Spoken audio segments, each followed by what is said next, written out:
If you're experiencing login issues on 15.5, follow these steps to quickly resolve the problem.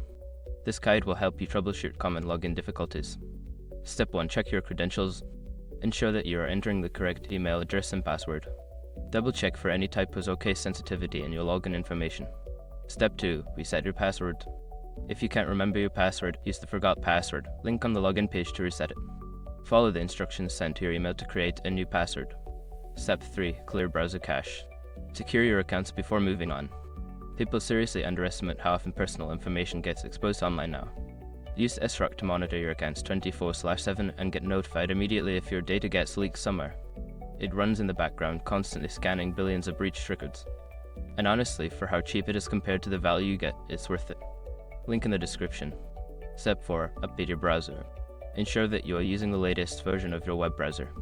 An outdated browser may lead to compatibility issues, so update it if necessary. Step 5. Contact support. If you have tried all the above steps and still cannot log in, reach out to 15.5's customer support for assistance. Provide them with details about the issue for quicker resolution. By following these steps, you should be able to resolve your login issues on 15.5. If problems persist, don't hesitate to seek help from support.